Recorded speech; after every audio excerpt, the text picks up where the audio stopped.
आज विश्वामित्र जी महाराज दशरथ के दरबार में पहुंच रहे हैं, तो यहां से दृश्य आरंभ हो रहा है।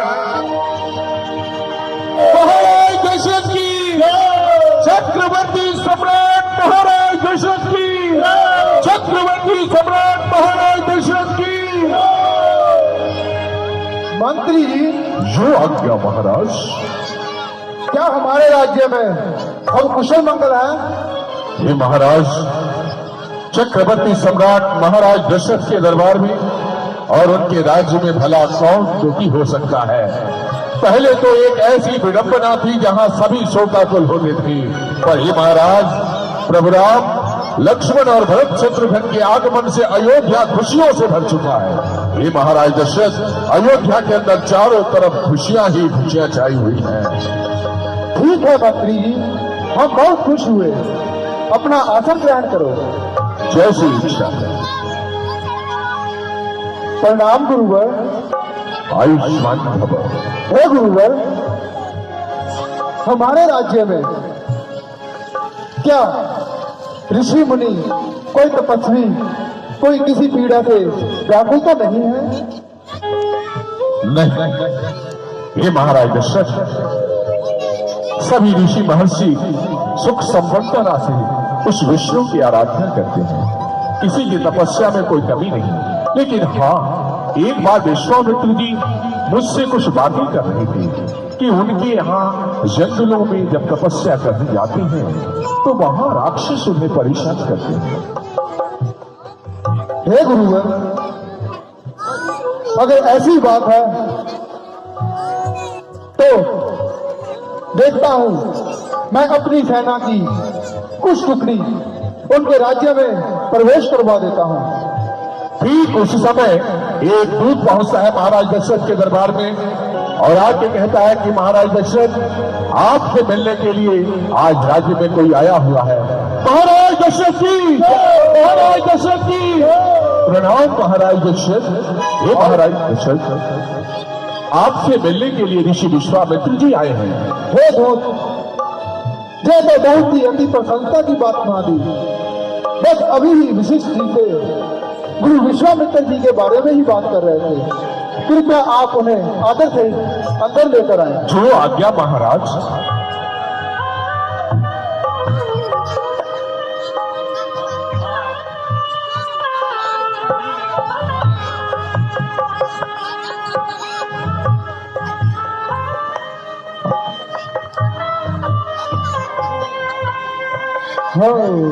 आओ भाग्य। अरे प्रणाम गुरुवर। आयुष्मान भव महाराज दशरथ। आज तो इस सेवक का जीवन ही सफल हो गया।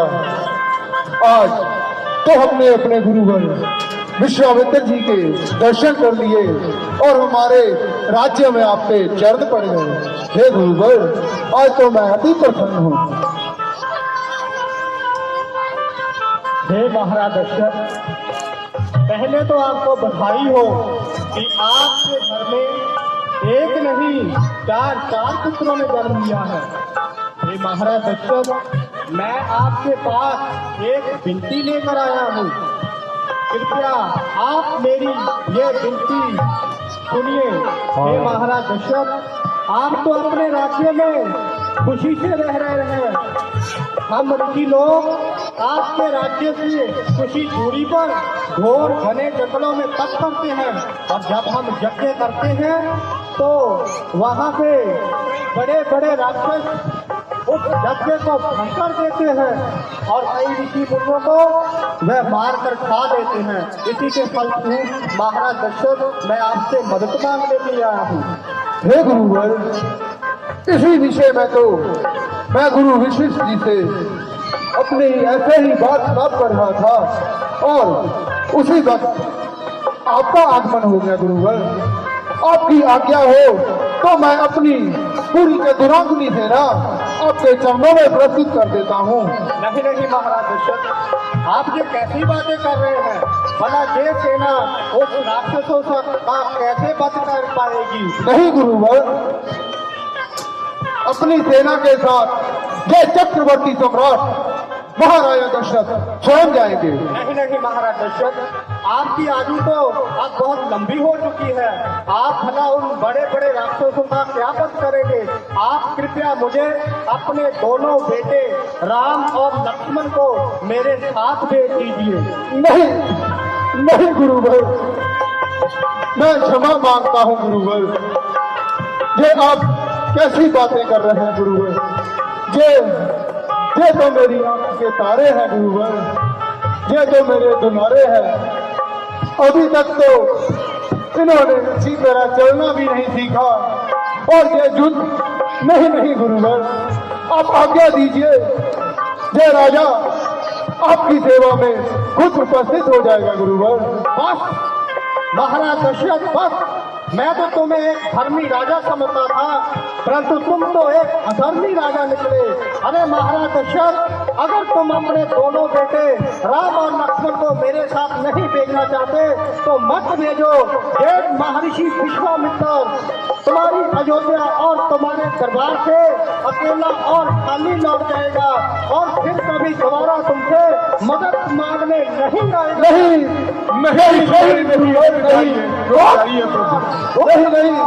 महर्षि विश्वामित्र का घोर अपमान, बड़े दरबार में घोर अपमान। हम अभी अपनी कुटिया को वापस लौट जाएंगे। नहीं ऋषिवर नहीं, क्षमा कीजिए इस दास को जिसने इतनी बड़ी अवहेलना की। हे ऋषिवर, अभी तो इन पुत्रों को नैन भर के देखा नहीं, चौथे पन में पुत्र को प्राप्त किया प्रभु। पुत्र का मोह मुझ में आया, नैनों से जी भर के देखा नहीं, इन्हें कैसे मैं जुदा कर पाऊं? ऋषिवर, ये पुत्र मोह है, इसलिए एक पिता आपकी शरण में गिरता है प्रभु, आपकी शरण में पड़ता है। क्षमा कीजिए इस दास को। रघुकुल रीत सदा चली आई, प्राण जाए पर वचन न जाई। हम क्षत्रिय हैं हे ऋषिवर, आप लोगों की रक्षा करना हमारा धर्म है, हमारा उत्तरदायित्व है। अगर मैं यही कार्य नहीं कर सका तो भला ये जीवन किस काम का होगा? हे ऋषिवर, आपके इस कथन से मैं अपनी ममता का परित्याग करता हूँ। हे बेटा राम इधर आओ, हे बेटा लक्ष्मण तुम भी इधर आओ, इन्हें प्रणाम करो बेटा। ये गुरु विश्वामित्र जी हैं, तुम्हारा कल्याण हो। आज से इन्हीं की शरण में तुम्हें रहना होगा। हे गुरुवर, मेरे बच्चे बड़े भोले हैं, इन्हें दुनिया के विषय में कुछ पता नहीं। अभी तो छोटी सी उम्र में इन्होंने खेलना सीखा है प्रभु। आपके हवाले करता हूँ अपने जिगर के टुकड़े को, संभाल के रखना प्रभु। जो शिक्षा बन सके इनको हमेशा देता रहना प्रभु। हे ऋषिवर, ये मेरे दोनों पुत्र बेटा राम बेटा लक्ष्मण, जो तुम्हें ये आज्ञा करे इनके आज्ञा का पालन करना बेटा। हे ऋषिवर, अगर इस दास के लिए कोई और सेवा हो तो कृपया हमें बताइए, मैं उसे भी परिपूर्ण करूंगा। मेरा राज, मेरा कोष, ये अयोध्या की सारी संपत्ति आपके हवाले है प्रभु। नहीं महाराज दशरथ, आप तनिक भी चिंता मत कीजिए। हम इनकी शिक्षा पूर्ण होते ही इन्हें तुरंत ही तुम्हारे पास ले आएंगे। तुम तनिक भी चिंता मत करो महाराज दशरथ। अच्छा महाराज दशरथ, अब समय बहुत हो चुका है, हमें जाना भी है और हमें दूर जाना है। हे बेटा राम, पिताजी, हे बेटा लक्ष्मण, बेटा राम बेटा लक्ष्मण, मेरी बात को ध्यान से सुनना। जंगल में ज्यादा इधर उधर मत घूमना, क्योंकि कई हिंसक जीव होते हैं। अभी धनुष विद्या के विषय में तुम्हें जानकारी नहीं। गुरु से ज्ञान लेने के बाद ही किसी भी जीव जंतु का शिकार खेलना, ऐसे मत करना। जैसी इच्छा पिताश्री, जैसी इच्छा पिताश्री। अच्छा महाराज दशरथ, अब हमें जाने की अनुमति दीजिए। राम मेरे साथ चलो, बेटा लक्ष्मण तुम भी मेरे साथ चलो। जैसी इच्छा गुरुवर।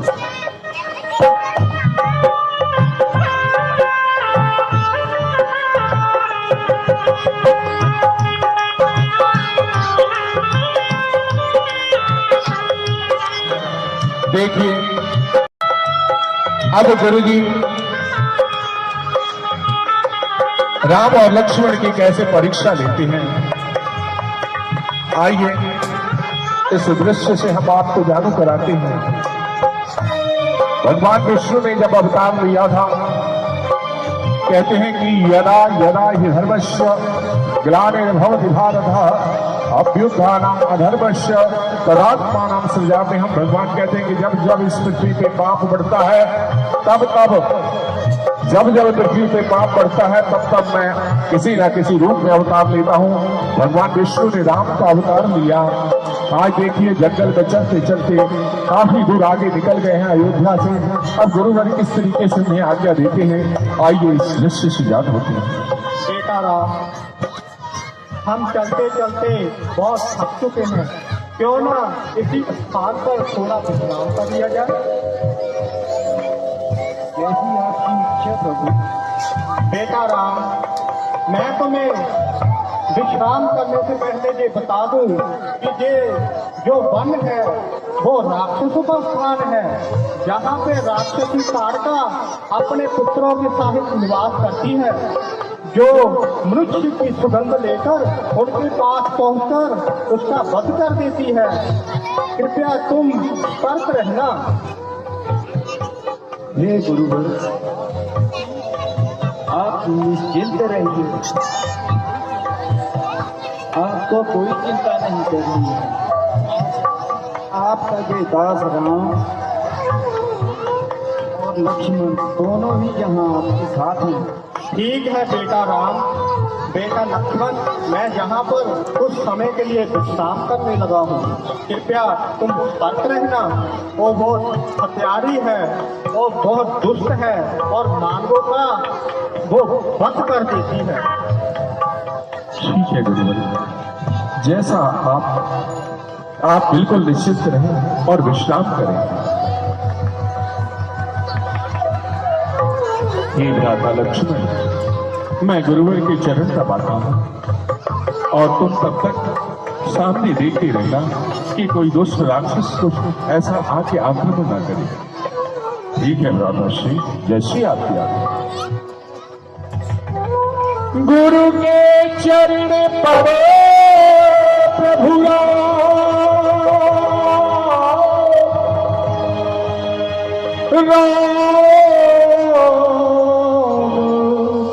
जग के पालनहार, दबाते रह गए राम, आ गए हैं हम दूरिया।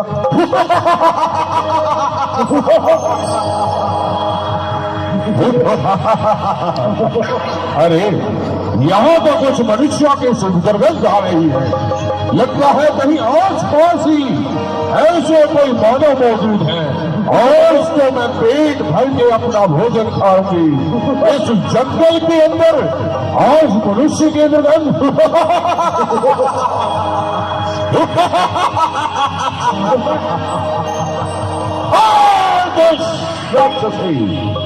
तू कौन है और उस कुटिया के समीप होने की हिम्मत कैसे कर दी?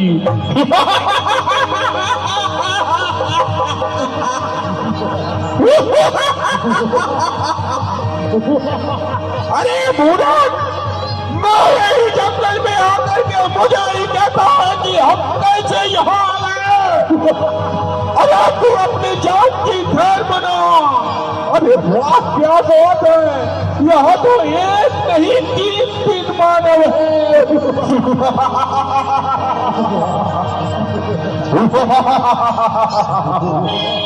तो तू ऐसे नहीं मानेगी, ले फिर मेरे बोल का निकाल। बोल को खींचो सोध लिया, अब की बाण न जाए खाली। राम का नाम लिया मन में, बाड़े को अंडे भेड़ारे बेटा मारे बेटा सुबह बेटा मारे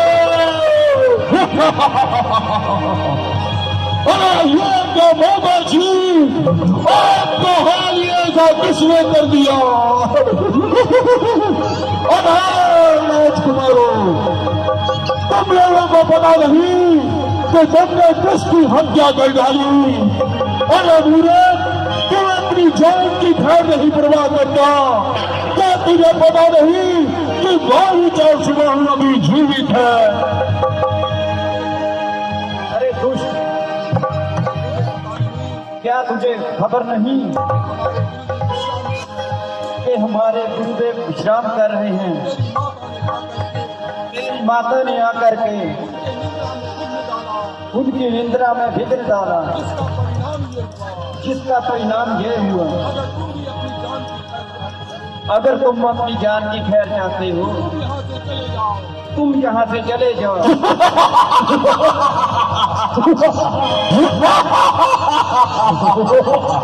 ये नन्हा सा बालक हमको सिखलाता है कि हम यहाँ से चले जाए। अरे मूर्ख, अगर तुझमें इतनी शक्ति है, तेरे बाहुओं में इतनी शक्ति है, तो एक मारी चार स्वभावी से युद्ध कर। तो तुम ऐसे नहीं मानोगे। भ्राता लक्ष्मण, आज उन्हें सब सिखाना ही पड़ेगा। जो आज्ञा भ्राताजी। राम लक्ष्मण चल दिए मार सुबाहु के मारे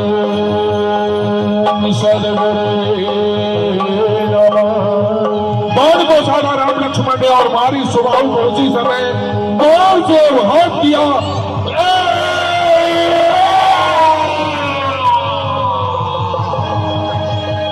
मारी सुबाहु के मृत्यु के उपरांत गुरु जी की निद्रा खुल गई। अपने शिष्यों के पराक्रम को दिव्य नेत्र से देख रहे थे। प्रसन्न हुए, राम को आश्वासन दिया कि हे राम, तुम बड़े अच्छे कर्तव्यनिष्ठ हो। हे बेटा राम, बहुत ही अच्छा कर्म दिखाया। एक ही बाण से इस तीनों को यमलोक पहुंचाया। हे बेटा, आओ अब हम आगे की ओर प्रस्थान करते हैं। जो आज्ञा गुरुदेव।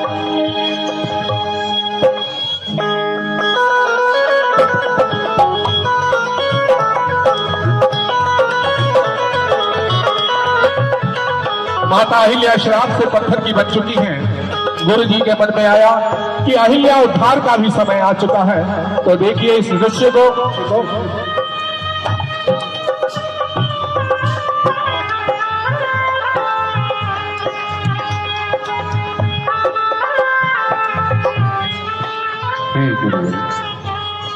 हम लोग चलते चलते बड़े दूर पहुंच में आए। ये जंगल बड़ा सूना सुहासूना सा लग रहा है। ये गुरुभाई, इसकी सारी लताएं, पुष्प, पत्रिकाएं सभी बड़ी शांत दिखाई दे रही हैं। इस जंगल का क्या राज है गुरुभाई? हे बेटा राम, मैं तुम्हें क्या बताऊं। यहाँ पर भी प्रभु के नाम का भजन हुआ करता था। यहाँ पर भी कुछ लोग प्रभु के नाम का भजन करते थे। परंतु हे बेटा राम, ये तुम जो शिला देख रहे हो, ये महर्षि गौतम की पत्नी अहल्या की शिला है। क्या कहा महाराज? हे गुरुभाई, तो ये पत्थर स्वरूप में कैसे बदले? ये तो साक्षात देवी लगती है। हे बेटा राम, एक समय की बात है कि देवताओं का राजा इंद्र महाराज महर्षि गौतम की पत्नी पर मोहित हो गया और उनके साथ भोग करना चाहा। और महाराज इंद्र ने देखा, उसने मुर्गे से सहायता मांगी और महर्षि गौतम का रूप बनाकर वो उनके साथ धो करने को चले गया और मुर्गे ने बात देकर महर्षि गौतम के स्नान से पहले ही उनको नदी पर भेज दिया। जब वो वहां पर पहुंचे तो गंगा ने कहा कि हे गौतम, तुम्हारे साथ तो छल हुआ है, अभी अपनी कुटिया को लौट जाओ। और जब महर्षि गौतम अपनी कुटिया में पहुंचे तो इंद्र को उन्होंने देख लिया और उनको उन्होंने श्राप दे दिया और अपनी पत्नी अहल्या को भी उन्होंने श्राप दे दिया कि जा, तुम एक पतिव्रता स्त्री होकर अपने ही पति को नहीं पहचान पाई, जा मैं तुम्हें श्राप देता हूँ कि इसी समय पत्थर की शिला हो जा। तभी से ये पत्थर की शिला बनी हुई है। और अहल्या ने महर्षि गौतम से कहा कि मैं तो भोली थी, मुझको तो कुछ समझ ही नहीं थी, कृपया मुझे माफ कीजिए। और महर्षि गौतम ने अपनी पत्नी की ये बात जब सुनी तो उनको उस पर दया आ गई और उन्होंने उससे कहा कि मैं दिया हुआ श्राप तो वापस नहीं ले सकता, परंतु मैं तुम्हें वरदान देता हूँ कि जब राम अवतार होगा तभी तेरा उद्धार होगा। हे बेटा राम, अब वो बड़ी आ चुकी है, मैं तुम्हें ये आज्ञा देता हूँ, अपने चरणों के स्पर्श से अहल्या का उद्धार करो। हे ऋषिवर, पर ये कैसे संभव है? मैं क्षत्रिय हूँ, क्षत्रिय होने के नाते मैं किसी स्त्री को अपने चरण लगा करके उसका अपमान कदापि नहीं कर सकता। हे बेटा राम, बहुत ही अच्छा प्रश्न किया। हे बेटा राम, जो स्त्री जानबूझकर ये काम करे उसका वो तो राक्षस के समान हो जाती है, उसका तो वध कर देना चाहिए, परंतु अहल्या ऐसी नहीं है, इसके साथ तो छल कप किया गया था। इसलिए बेटा राम, अहल्या का शरीर पवित्र है और मैं तुम्हें ये आज्ञा देता हूँ कि अभी अपने चरणों के स्पर्श से अहल्या का उद्धार करो। जैसी आज्ञा गुरु। राम चले